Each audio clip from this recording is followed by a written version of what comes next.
ஆன்மீக நண்பர்கள் அனைவருக்கும் அன்பு கலந்த வணக்கங்கள். இன்றைக்கு நாங்கள் ஆன்மீகம் சம்மந்தமான பதிவில் பிறந்த நேரம் தெரியாதவர்களுக்கு ஜாதகம் பார்க்க முடியுமான்னு சொல்லி தான் நாம் இன்றைக்கு பார்க்க போகிறோம். பலருக்கு பிறந்த திகதி தெரியும், ஆனால் சரியான நேரம் தெரியாது, இதனால் ஜாதகம் பார்க்க முடியாதுன்னு சொல்லி நினைக்கிறவங்க ஒரு பெரிய தவறான புரிதல். அதாவது பார்த்தீங்கன்னு சொன்னால், பிறந்த நேரம் தெரியாமல் ஜாதகம் பார்க்க முடியுமா, எப்படி பார்க்கலாம் அப்படின்னு சொல்லி தான் நாம் இன்றைக்கி பார்க்க போகிறோம். பிறந்த நேரம் தெரியாவிட்டால் என்ன செய்கிறதா?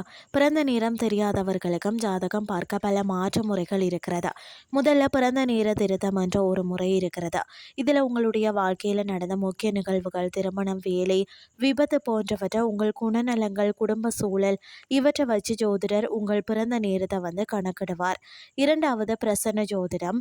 இதில் நீங்கள் கேட்கக்கூடிய கேள்விக்கு நேரத்தை அடிப்படையாக கொண்டு பதில் அளிக்கப்படுகிறதா. மூன்றாவது நாடி ஜோதிடம். இதில் உங்களுடைய பெயர், விரல் ரேகை இது போன்றவற்றை வச்சு உங்கள் வாழ்க்கை விவரங்களை சொல்லப்படுகிறதா. இந்த முறைகள் துல்லியமானதா? பிறந்த நேரம் இல்லாமல் பார்க்கப்படக்கூடிய ஜாதகம் 100% துல்லியமானதாக இருக்காது. ஆனால் அனுபவம் வாய்ந்த ஜோதிடர்கள் பயன்படுத்தும் முறைகள் அதன் மூலம் 70% 90% வரை துல்லியம் பெற முடியும். முக்கியமான வாழ்க்கையில் முக்கிய பிரச்சனைகள் மற்றது தேர்வுகளை கண்டறிய இது போதுமானதாக இருக்கும். எந்தெந்த விஷயங்களுக்கு ஜாதகம் பார்க்கலான்னு சொல்லி பார்த்தீங்கன்னா, பிறந்த நேரம் இல்லாட்டிக்கு நான் சொல்லக்கூடிய இந்த விஷயங்கள் என்னென்னு சொல்லி பார்த்தீங்கன்னா, வேலை மற்றது தொழில் முன்னேற்றம், திருமணம் மற்றது உறவு, பணநிலை மற்றது தடைகள், உடல் நலம் தொடர்பான சிக்கல்கள், எதிர்கால வாய்ப்புகள். இதன் மூலம் வாழ்க்கையில் சரியான முடிவுகளை எடுக்க உதவி கிடைக்கும்.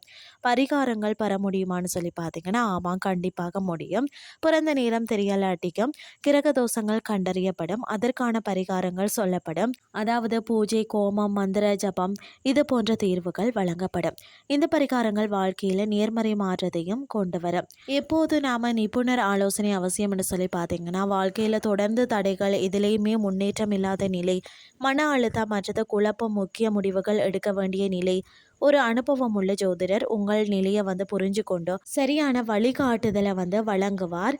இன்றே நீங்கள் சரியான வழிகாட்டுதலை பெற்று உங்கள் வாழ்க்கையில் நல்ல திசையில் மாற தொடங்குங்கள் அப்படின்னு சொல்லி கூறிக்கொண்டோம். இன்றைய ஆன்மீகம் சார்ந்த பதிவை நிறைவு செய்து கொள்கிறேன். இதே மாதிரி மற்றொரு ஆன்மீகம் சார்ந்த பதிவோடு உங்களை சந்திக்கிறேன். நன்றி.